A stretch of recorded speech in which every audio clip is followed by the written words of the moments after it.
মৰমৰ ছাত্ৰ ছাত্ৰীসকল, তোমালোক চাগে কুশলে আছা ন? আজি মই তোমালোকক কেইবিধমান চৰাইৰ লগত চিনাকি কৰাই দিম। এতিয়া চৰাইৰ নামবোৰ মই কৈ যাম আৰু চৰাইৰ ছবিকেইটা মই তোমালোকক দেখুৱাই যাম। তোমালোকে চাই যাবা আৰু নামকেইটা শুনি যাবা। এইটো ময়ূৰ চৰাই, ইয়াৰ ইংৰাজী নাম হ'ল পিকক। এইটো কাউৰী, কাউৰী কলা, ইয়াক ইংৰাজীত ক্ৰ বুলি কয়। এইটো হ'ল ভাটৌ চৰাই, এই ভাটৌ চৰাইৰ ঠোঁটটো ৰঙা হাকোটাৰ নিচিনা, ইয়াৰ ইংৰাজী নাম হ'ল পেৰট। এইটো ঘৰচিৰিকা চৰাই, ঘৰচিৰিকা চৰাইক ইংৰাজীত স্পেৰ' বুলি কয়। এইটো পাৰ, পাৰ তোমালোকে দেখিছা সকলোৱে। এই পাৰৰ ইংৰাজী নাম হ'ল পিজন। এইটো মাইকী কুকুৰা, কুকুৰা চৰাইটো তোমালোকে দেখিছাই ন? ইয়াৰ ইংৰাজী নাম হ'ল হেন। এইটো হ'ল হাঁহ, হাঁহৰ ইংৰাজী নাম হ'ল ডাক। এইটো হ'ল ৰাজহাঁহ, এইটো আমাৰ লোকেল হাঁহবিলাকতকৈ অকণ ডাঙৰ হয়, ইয়াৰ ইংৰাজী নাম হ'ল চোৱাইন। এইটো হ'ল দহি কতৰা, এই দহি কতৰা চৰাইৰ ইংৰাজী নাম হ'ল ৰেন।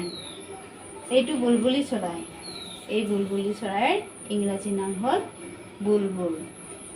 এইটো কাঠৰোকা চৰাই, ই কাঠত খুলুং বনাই বাঁহ সাজে, ইয়াৰ ইংৰাজী নাম হ'ল উডপিকাৰ। এইটো হ'ল মাছৰোকা, ইহঁতে মাছ খায় কাৰণে ইহঁতৰ নাম মাছৰোকা চৰাই, ইয়াৰ ইংৰাজী নাম হ'ল কিংফিছাৰ। এইটো হ'ল ঈগল, ঈগল, ইয়াৰ ইংৰাজী নামটো ঈগলে বুলি কয়।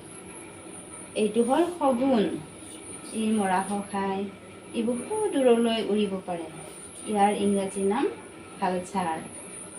এইটো হ'ল চিলনী, চিলনীও উৰিব পাৰে বহু দূৰলৈ আৰু ইও মাছ খায়, ইয়াৰ ইংৰাজী নাম হ'ল কাইট। এইটো হ'ল ফেঁচা, ফেঁচাই দিনত নেদেখে ৰাতি দেখে, ইয়াৰ ইংৰাজী নাম আউল। এইটো হ'ল কুলি চৰাই, কুলি চৰাই কু কুকৈ মাতে, ইয়াক ইংৰাজীত কুকু বুলি কয়।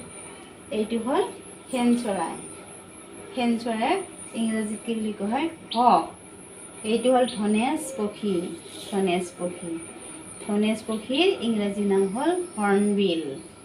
এইটো বগলী, বগলী বগা, গাখীৰৰ দৰে বগা, বগলীয়ে মাছ খাই ভাল পায়, ইয়াৰ ইংৰাজী নাম হ'ল ক্ৰেন। এইটো হ'ল উট পক্ষী, উট পক্ষী, ইয়াৰ ইংৰাজী নাম হ'ল অষ্ট্ৰিচ।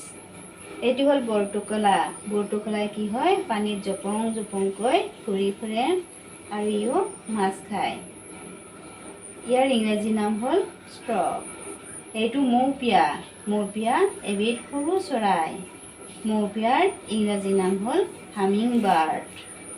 এইটো হ'ল পেংগুইন, পেংগুইনে উৰিব নোৱাৰে, ই ঠাণ্ডা দেশবিলাকত থাকে, বৰফৰ দেশত থাকে, ইয়াৰ ইংৰাজী নাম হ'ল পেংগুইন।